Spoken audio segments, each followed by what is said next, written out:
Welcome to the BG Show. My name is Bryce Gelman. Very excited to finally get this YouTube channel up and running. If you know me, you know my love for New York sports. We're going to be covering all the New York sports teams here on this channel, starting with the Knicks, who open up later tonight. We're going to be talking about the Giants, the Jets, those two putrid organizations in New York playing baseball, as well as some of the hockey teams. No Nets talk on this channel, that's for sure. So without further ado, let's get it started. So the day is finally here. The Knicks open tonight against the Celtics. The big news for the Knicks, besides the opening day, is Immanuel Quickley and the front office of the Knicks could not come to an agreement on a contract extension. He now becomes a restricted free agent in the 2024 offseason. And this is a little disappointing, but not surprising if you're a fan of the Knicks. Because on one hand, you got a guy in Immanuel Quickley who probably saw the deals of Jaden McDaniels, probably saw the deal of Devin Vassell, and looked at that and said, Leon Rose and company, why aren't you offering me $120 million? Why aren't you offering me $130 million? And I think that with this current front office, they don't tend to make rash decisions. They don't go out of their way to pay a guy they shouldn't pay. I think they learned their mistake from the 2021 offseason when they signed Evan Fournier, when they signed Derrick Rose. And they like to move incrementally. And we'll get into this a little bit later when we talk about expectations for this team and talking about this past offseason, that I think the Knicks looked at the situation. They looked at the other guys in the 2020 draft who've already gotten contract extensions and understood that this wasn't the right move. Let Immanuel Quickley pull an Aaron Judge. Let him bet on himself. See how he plays. If he becomes an all-star, great. Well, not necessarily great, but he does play well. Your team, in turn, does play well as well. So, obviously, that stuff we don't really know about. We don't know how he's going to play. We don't know if he's going to live up to the expectation that he's probably, putting up within his own mind. But this is a double-edged sword here. Because on one hand, Immanuel Quickley comes out, has an all-star season. The Knicks can't afford to re-sign him.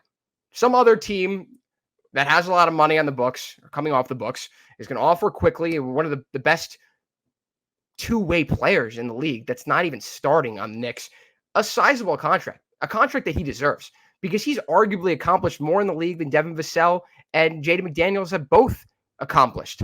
So that could happen, where the Knicks are out of their price range and paying him, they can't match a contract because they know that that's not going to help them meet their end goal of winning a championship. And on the other hand, Immanuel Quickley regresses.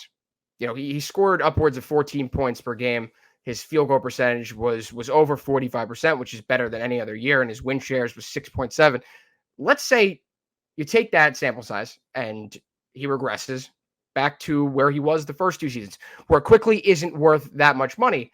And the Knicks look at this situation and, hey, maybe Quickley isn't worth the money that he wants, because maybe he still wants what he wants right now, and maybe he doesn't come back down to earth. And that could be a very unfortunate situation for the Knicks, who I think in that sense, a deal wouldn't go too high for them not to match it. I don't see a team swooping in for Immanuel Quickley, a guy who didn't necessarily have the best season after he was betting on himself, and offering an amount that the Knicks can't pay. Because right now they have positioned themselves in something that we haven't seen from this front office, something that we haven't seen from other front offices in the league, in paying their top guys less money than the average player of that caliber makes. They got an absolute steal in Jalen Brunson. They got an absolute steal in Julius Randle. The one guy I'm a little concerned about the contract is RJ Barrett. He is essential to this team, and we'll talk about that in a little as well. But Immanuel Quickley is the Knicks glue guy. Comes off the bench, plays over 25 minutes a game. That only expects to go up. Tom Thibodeau was a huge Immanuel Quickley guy. He came out and said it today when we're recording this on Tuesday. Quickley will play. Quickley will be one of the most essential parts of this team, essential to their success. We saw what he did last year when Jalen Brunson missed some time late in the season in March and April. He had that incredible performance against the Celtics, putting up 38 points in 50-plus minutes.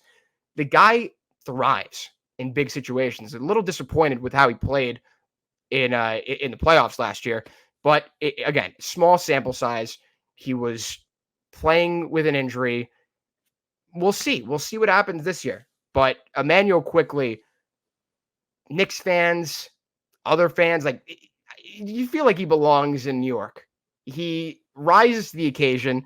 He thrives in big moments. He thrives when he gets more minutes, when he actually has the chance to start. The reason why he didn't win the sixth man of the year is because he started in those games when Jalen Brunson was hurt, and he averaged upwards of 23 points per game. So it's an unfortunate situation. But again, not surprised here at all. Not surprised because the Knicks don't have the money to pay four guys. They're also paying Mitchell Robinson $15+ million. They have their last year of Evan Fournier. That's not a problem, but their top three guys. And again, these are all value deals. These are all bargains in today's NBA, where Giannis Antetokounmpo is getting re-signed for upwards of $65 million a year. These are bargain contracts. Julius Randle's a two-time All-NBA player in the last 3 years, and he signed for less than $30 million a year, or right around that number. So Quickley and the Knicks were not able to get this deal done because of how intelligent the Knicks have been with making moves. So it's unfortunate. Again, not a surprise. Hopefully this ends up being a perfect storm and the Knicks get the number and they get Immanuel Quickley and his agent to come down to the number that they want after the season, but it remains to be seen and it's not looking likely. All right, enough with the Quickley talk. Let's discuss some expectations for this team. 47-35 was their win-loss total last year. They exceeded the expectations of the casual fan. They exceeded the expectation of the sports books. They advanced to the second round of the playoffs when no one really had them picked to beat the Cavs. They beat the Cavs in 5 games handedly. And then they had a series against the Heat, the 8th seed, which they could have won. They didn't because only one player decided to show up for that series, but they didn't win. Again, they exceeded expectations. So going into this year, my prediction is 50-32. And I think the Knicks are going to win the in-season tournament because this would be the most Knicks thing ever to win the insignificant in-season tournament. It just makes sense. Calling it out now. You can check the receipts in a couple months when the Knicks win it. The Knicks right now, with the addition of Dante DiVincenzo, have an opportunity to really prove some doubters wrong again. Because yet again, the Knicks are kind of undersold around the league with all these stupid player rankings, like having Julius Randle as not a top 40 player in the league. Just the Knicks hate around media is absurd. It doesn't make any sense. So we're talking about a team in the Knicks. Second round in the playoffs last year. They could easily surpass that. They're not making the same mistakes as they made after the 2020-2021 season and signing Evan Fournier, re-signing Derrick Rose. They've actually become comfortable with what they have. They're not going out and making any rash decisions. They look like they're level-headed. And it looks like the entire front office is on the same page where they're comfortable with where they are. They understand there's no superstar out there right now that can help them win a championship, because I think the consensus around the Knicks is that they're one superstar player away from being contenders. Winning 47 games and advancing to the second round of the playoffs when they could have easily made the conference finals. I say easily because they just didn't perform. Julius Randle and Immanuel Quickley just decided not to show up for the playoffs. They just didn't show up.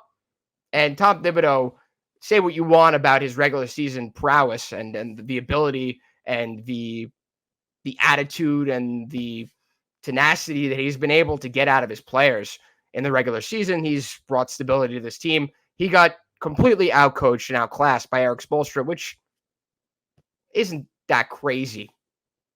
And I don't think that it's very easy to outcoach Erik Spoelstra, but he looked outclassed as well and outdueled. But Tom Thibodeau is a coach that will continue to bring stability. Say what you want about him. I know I just spoke bad about him, but he has offered this Knicks team with something that they haven't been afforded in a while, and that's, again, competency. So expectations for the season, again, I said 50-32. I think they make the second round of the playoffs again. I think it would be a failure if they don't make the conference finals. But the one issue that they will run into is that the East following this offseason has two top dogs.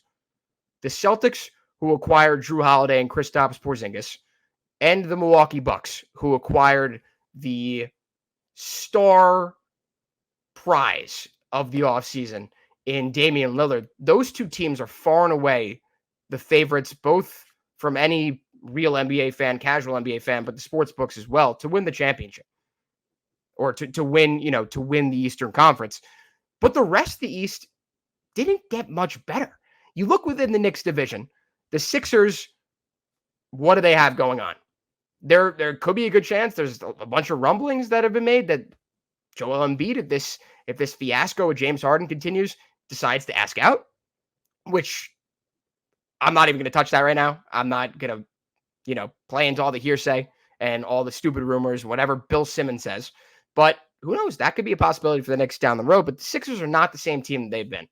They don't have the depth, and now they have a disgruntled superstar. You can't even really say star anymore. He's a very effective player, incredible ball handler, and every other game decides to show up to the arena. And James Harden, who has no idea what he wants.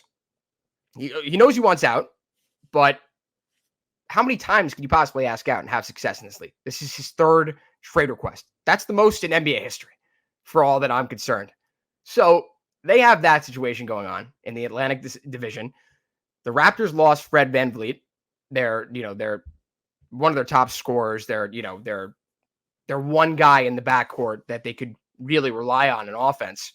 And the Celtics, obviously, as I mentioned before, got a lot better. No Nets talk here. Who cares about them? They've got some good players. They're not competing with the Knicks this year. So not only just in the Atlantic Division for the Knicks, but everywhere else, did the East really get that much better? Did the Bulls get that much better? I mean, we could go down the list of teams. The Hornets are a mess. Who realistically could challenge the Knicks for the 4 or 5 seed? 3, 4, and 5. That's their ceiling, the 3. The Cavs may be a better regular season team. They may have better weapons and they may be better suited to win more games in the regular season. But I think last year proved that the Knicks are more suited to win in the playoffs.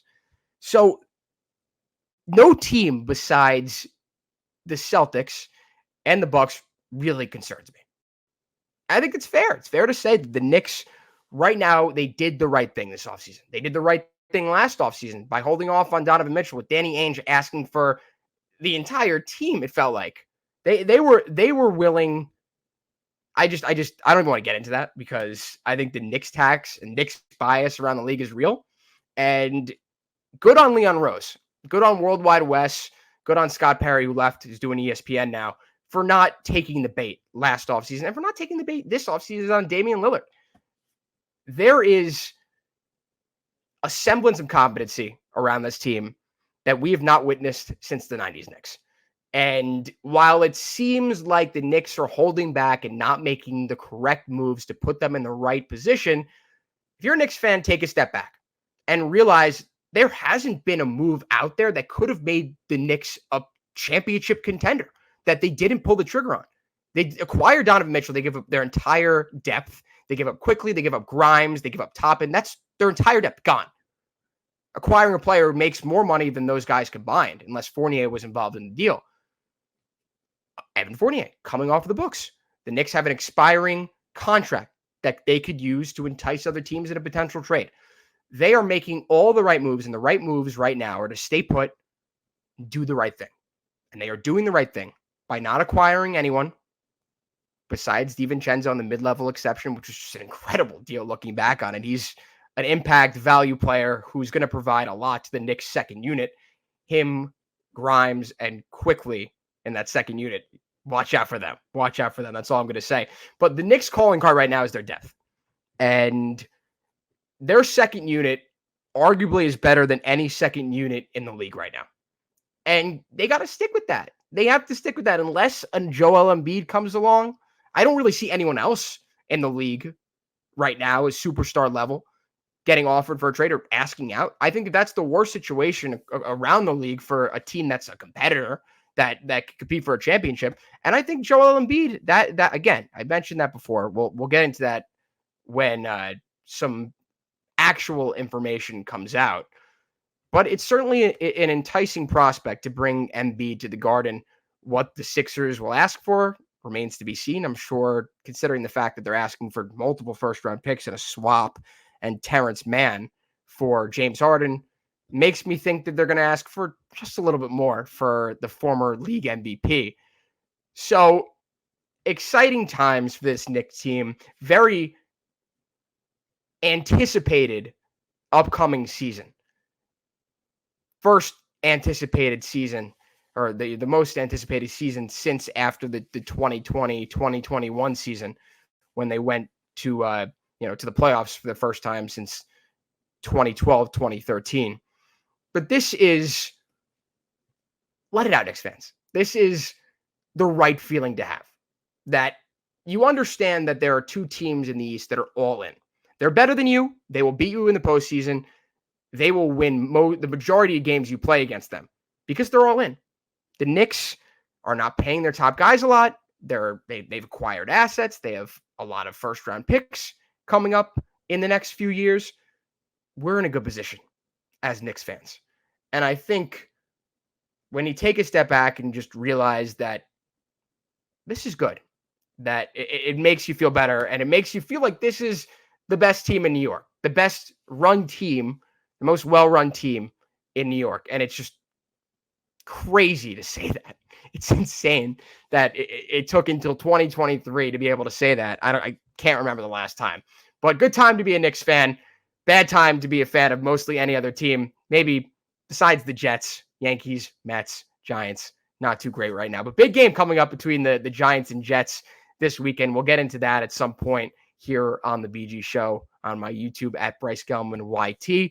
Just wanted to thank everyone for tuning into the first ever edition of the BG Show. And hey, stay tuned. We'll have a few episodes coming your way later this week. And as the year progresses,